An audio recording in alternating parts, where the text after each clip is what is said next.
In the world today, war isn't always fought with bombs and bullets. Sometimes it's fought with something far more powerful: money. This is a battle for dominance, a high-stakes confrontation between the world's two largest economies. The weapons? Tariffs, trade restrictions, and supply chains. The stakes? The very future of global economic power. Right now, the world is watching as the US and China collide in an economic war that could have far-reaching consequences. On one side, Washington, US President Donald Trump, determined to reshape the global trade order, has once again turned to tariffs, implementing a fresh 10% levy on Chinese imports.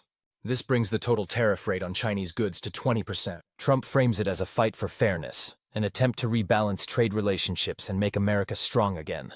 But is this really about fairness? Or is it about something much larger? On the other side stands Beijing. For years, China had absorbed the economic blows of trade wars, playing a defensive role. But in 2025, that role has changed. No longer willing to sit idly by, China has decided to respond with strategic force.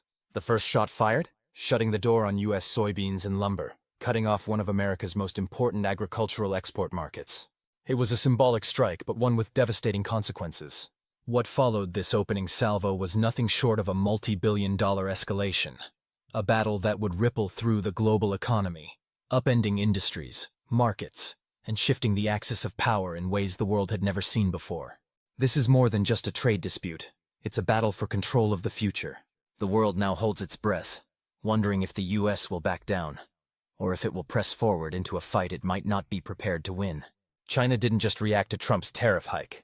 No, it responded with a cold, calculated precision. The suspension of US soybean and lumber imports wasn't some hasty, emotional decision. It was a well-executed move that aimed to maximize economic and political pressure, all without triggering an economic collapse. For America, soybeans are more than just a crop. They represent a pillar of the country's agricultural industry, a $45 billion sector, with nearly 30% of all US soybeans exported to China, making China the largest foreign buyer of American crops. So when China slapped a ban on major US soybean suppliers like CHS Inc., Louis Dreyfus, and EGT, it wasn't merely a regulatory issue. It was an attack at the very heart of American farming. But the brilliance of China's move was in its subtlety. Rather than framing the ban as retaliation for US tariffs, Beijing cleverly cited technical reasons: phytosanitary violations, pests, contamination, and harmful coatings on the seeds. On paper, it appeared to be a routine health and safety measure. But in reality, it was a carefully calculated blow, a way for China to cripple the US economy while staying well within the bounds of international trade agreements. If that wasn't enough, China turned its attention to another key American industry: lumber. Over the years, US lumber exports had been plagued by issues of invasive pests and fungi. China seized upon these long-standing concerns, using them as an excuse to block US lumber imports altogether. For an industry already struggling with rising costs and falling demand, this was a final, crushing blow. Unlike the blunt force tactics of the 2018 trade war, China's strategy this time was surgical.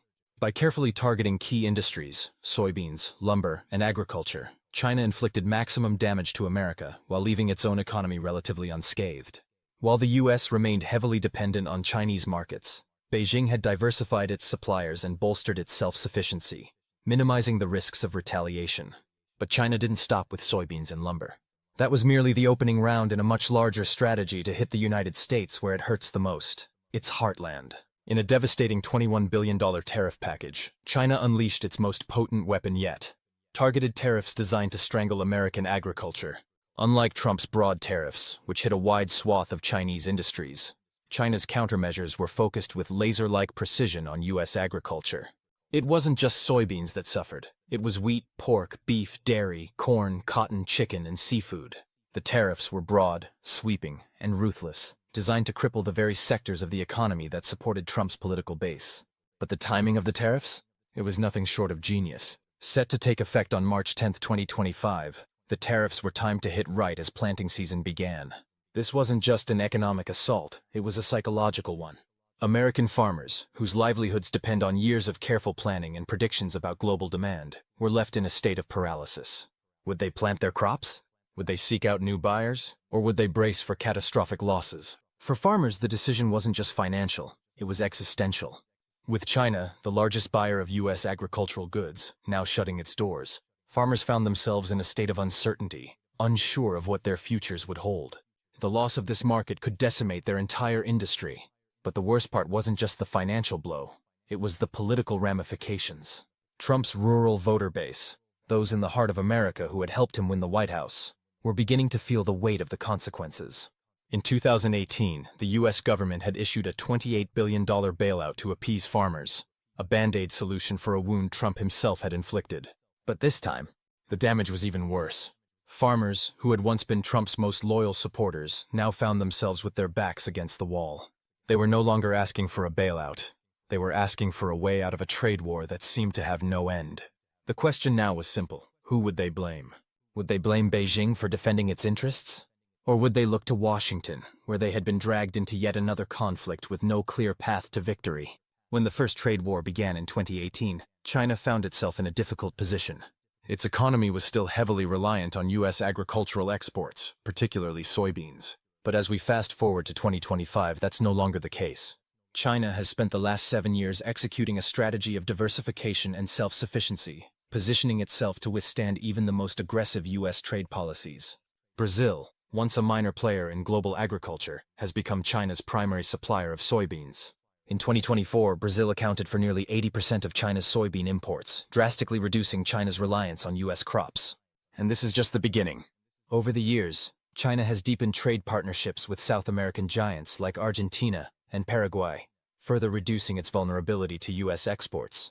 Meanwhile, Russia has stepped in as a key wheat supplier, ensuring that China can weather any disruptions to U.S. grain exports without missing a beat. But perhaps the most significant shift is China's investment in its own agricultural sector. Through cutting-edge technology, vertical farming, and genetically optimized crops, China has boosted its domestic production, making it far less vulnerable to supply shocks from abroad. In 2018, both sides suffered under the weight of tariffs. But in 2025, China holds all the cards. It can cut off U.S. imports without fear of domestic shortages, leaving American farmers to scramble for new buyers. As the U.S. presses forward with its trade war, China has made one thing crystal clear. It is no longer willing to play the role of the passive aggressor. When Trump first imposed tariffs, China responded diplomatically, measured and cautious. But in 2025, things have changed. Beijing isn't just retaliating. It's sending a message to Washington and to the world. China will not be bullied, and it will not back down. In a rare break from its typically reserved diplomacy, China posted a fiery statement on social media. If war is what the U.S. wants, be it a tariff war, a trade war, or any other type of war, we're ready to fight till the end. This wasn't just a rhetorical flourish. It was a declaration of intent. This wasn't just a response to Washington's tariffs. It was a message to the world that China was ready to confront the U.S. head-on in an economic battle that could reshape the future of global power.